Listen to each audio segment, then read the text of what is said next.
Olá, apaixonados por arte, eu sou Rafael Pavlina e hoje a gente vai continuar falando sobre as competências específicas de arte.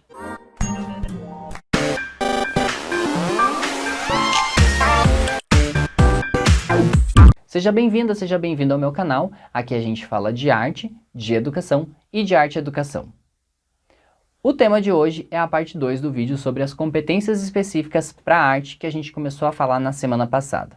No vídeo anterior, eu comecei a falar das competências específicas de arte e nós abordamos as 3 primeiras. Já no vídeo de hoje a gente vai falar das outras. Não esquece, já se inscreve aqui no canal, deixa nos comentários quais são os temas dos próximos vídeos que você quer ver aqui comigo, certo? Vamos lá? Competência 4. Experienciar a ludicidade, a percepção, a expressividade e a imaginação, ressignificando espaços da escola e de fora dela no âmbito da arte. Para entender essa competência, primeiro a gente precisa falar sobre ressignificar um espaço. O que é isso? Ressignificar é dar um novo sentido para algo que já existe. E se tem algo que ressignifica as coisas é a arte, né? Quer um exemplo disso? O arquiteto Ronald Rael instalou uma gangorra no muro criado na fronteira dos Estados Unidos com o México. Ou seja, um presidente vai lá, ele cria um muro para separar as pessoas, achando erroneamente que a cultura de um povo é superior à cultura do outro, né? Nem preciso falar sobre isso. Mas aí um artista vai lá, faz um buraco no muro, coloca uma gangorra, onde a criança de um lado precisava invariavelmente da criança do outro lado para poder brincar. Então aquilo que foi criado para separar, ressignificou e uniu. Essa performance aconteceu lá em 2019 e durou o tempo da chegada do exército, que desmontou tudo, mas eu posso garantir que as crianças que participaram dessa obra de arte nunca mais vão esquecer dessa experiência. Aqui em Curitiba, onde eu moro, a gente tem o Festival de Teatro de Curitiba, que é um dos maiores da América Latina. Nesse festival, os atores acabam atuando em praça, ônibus, igreja, museu, e isso vai ressignificando esses espaços. Além do que a gente precisa pensar que o museu, a praça, o terminal de ônibus, eles não são do prefeito, eles não são do governador, eles são nossos. Por isso, a gente precisa ressignificar a visão que as crianças têm sobre isso e sobre essa sensação de pertencimento. Competência 5. Mobilizar recursos tecnológicos como forma de registro, pesquisa e criação artística. Como eu já falei no outro vídeo, o século XXI veio cheio de inovações e aí as revoluções, principalmente a revolução digital. A escola não pode ficar distante disso. Eu sempre escuto assim nas minhas andanças por aí, mas a minha escola não tem internet, mas os meus alunos não têm celular. Tá, eu já entendi essa parte. Mas se a gente fica nessa resistência, o que efetivamente vai mudar? A gente precisa questionar o processo. Por exemplo, se está lá no documento normativo que é obrigatório, que é a BNCC, que é preciso usar as novas tecnologias, significa que a gente tem um documento em nossa mão para cobrar a coordenação da escola, o prefeito, o município, o estado, para fornecer essas ferramentas. Além disso, é muito comum a gente ver nas galerias de arte a arte digital, porque agora ela também é sustentável, né? Também pensando nessa ferramenta para expressão sustentável. Na sala de aula, a gente usa o computador, usa o datashow, usa o celular, o retroprojetor. Mas não deve ser só para mostrar para o aluno, a gente também precisa convidar o aluno para usar essas ferramentas. Eu sei que não é fácil, eu sei que tem um monte de coisas pelo caminho, mas é um exercício. Tudo que a gente precisa é romper essa barreira do não dá, não consigo. Competência 6. Estabelecer relação entre arte, mídia, mercado e consumo, compreendendo de forma crítica e problematizadora modos de produção e de circulação da arte na sociedade. Essa é uma competência que poderia ganhar um vídeo exclusivo também, afinal, falar de arte, mídia, mercado e consumo é um assunto gigantesco. Eu vou me comprometer a falar sobre isso em algum momento aqui nos próximos vídeos. Mas aqui a gente está falando do mercado enquanto consumidor de arte, e a gente também está falando da indústria cultural, a cultura de massa. Eu já falei disso em alguns vídeos, que quanto mais as pessoas têm acesso à arte, melhor é.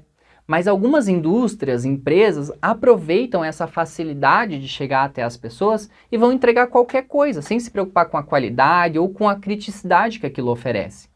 E aqui eu não estou falando que cultura popular não tem valor, mas vamos lá. Uma das principais características da indústria cultural é suprimir as culturas que são menores, que são pequenas. Quantas pessoas no Brasil tiveram acesso a uma dança indígena, por exemplo?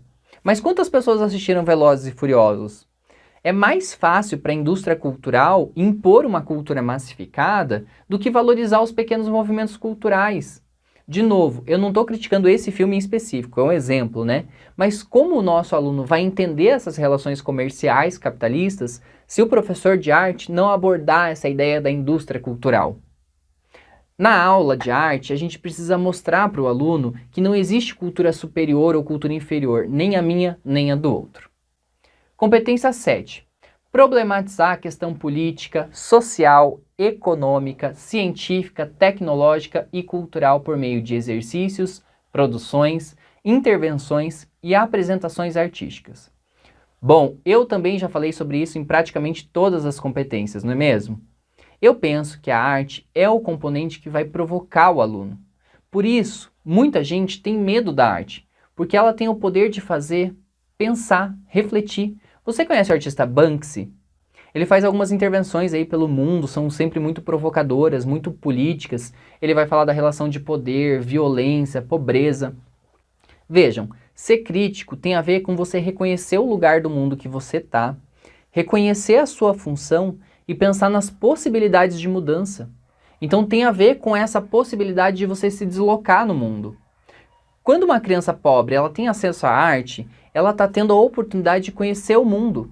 Ela está falando em possibilidade. Falar em arte é dar para a criança uma oportunidade de mudar de vida. Eu sei que isso parece bem clichê, mas se não for a escola, se não for a educação, o que vai mudar a vida de uma criança? O que vai mudar a sociedade? Competência 8. Desenvolver a autonomia, a crítica e a autoria e o trabalho coletivo e colaborativo nas artes. Aqui a gente está falando na produção artística de colocar a mão na massa. E duas palavras que aparecem bastante lá em arte são individual e coletivo. E por que isso vai aparecer tanto? Porque quando a gente fala no individual, eu preciso ensinar que ele é um sujeito único, ou seja, a sua visão de mundo, os seus gostos, a sua história, seu entendimento de vida e morte são uma opinião única e que se diferencia das outras 7 bilhões de pessoas no mundo. Então você precisa se reconhecer enquanto essa pessoa única, enquanto esse sujeito único. Mas ao mesmo tempo, não dá para você viver sozinho no mundo, você precisa do coletivo. E isso precisa estar numa balança individual e coletivo, que é um exemplo. Furar fila, por exemplo. Você se acha muito esperto quando você passa na frente de alguém que está lá esperando na fila, porque você está valorizando o teu individual. Mas imagina se 50 pessoas estão na fila e querem furar essa fila. O que vai acontecer? Um caos. Então, nesse caso, eu preciso pensar no coletivo para poder conseguir viver em sociedade, para respeitar o outro. Quer outro exemplo na escola? Sabe quando aquele aluno terrorzinho passa no corredor e vai rasgando o trabalho dos colegas que estão expostos? Pois é, por que ele está fazendo isso? Porque ele está considerando a individualidade dele. Ah, é muito legal fazer isso. Mas o professor, trabalhando o conceito de coletivo com ele vai entender que por trás daquele trabalho que ele rasgou, existe uma história, um porquê. Quando ele rasga, ele acaba prejudicando o individual do outro. Você conseguiu entender? Conseguiu captar? É o coletivo falando por todos. A última competência é a 9. Ela diz assim: analisar e valorizar o patrimônio artístico nacional e internacional, material e imaterial, com suas histórias e diferentes visões de mundo. Isso conversa bastante com o que eu falei ali na competência 8. Quando o aluno entende o que é patrimônio, ele vai aprender a respeitar. Porque o que é o patrimônio? É uma forma de dar nome a algo que tem valor para alguém. Um patrimônio cultural é o valor de uma terra, de um povo, de uma nação, é a conservação de uma história. Por exemplo, se não existisse o IPHAN, patrimônio que cuida do patrimônio histórico, o que teria acontecido com as casas, danças, comidas típicas? Se a gente não tem quem cuide do patrimônio, ele acaba desaparecendo. Nós somos uma construção de tudo o que aconteceu antes da gente. Como diria um pensador bem famoso, se a gente não conhece a nossa história, a gente acaba repetindo os mesmos erros. Essa competência tem a ver com o aluno sentir as coisas não como propriedades de uma pessoa, mas de uma população todo. Por exemplo, a casa que fica lá no Pelourinho, na Bahia, pode ter um dono específico, mas a sua fachada vai guardar uma memória de uma história, do povo, do acontecimento. Será que vale a pena perder essa história para derrubar aquela casa e construir um prédio? Sim, vai valer a pena para o dono da construtora que constrói o prédio. Mas aí as pessoas falam: ah, mas o governo não conserva. Tá, mas não conserva porque o prefeito, o governador e o presidente já foram alunos. Será que na época que eles eram alunos, a escola provocava eles a pensar sobre isso? Eu quero acabar esse vídeo com uma reflexão de algo que eu sempre falo lá nas minhas andanças, nas formações de professores. Não esquece que o prefeito que vai cuidar da cidade, o médico que vai cuidar de você na tua aposentadoria, o cara que vai que vai criar o próximo meio de transporte, ele está lá dentro da tua sala de aula. E não é a força de expressão, é literalmente a verdade. Quando a gente educa, a gente desenvolve os nossos alunos e as competências nesses alunos, não é só para a escola, não é só para o boletim. É para mudar a vida de alguém e que pode mudar a vida de muita gente. Então isso é uma responsabilidade muito grande. Bom, por hoje é isso, já falei bastante. Se você tem comentários, dicas ou sugestão, escreve aqui embaixo nos comentários. Ah, e compartilhe esse vídeo com quem está com dúvidas sobre esse assunto. E espero que esse conteúdo tenha te ajudado de alguma forma. Te vejo em breve. Tchau!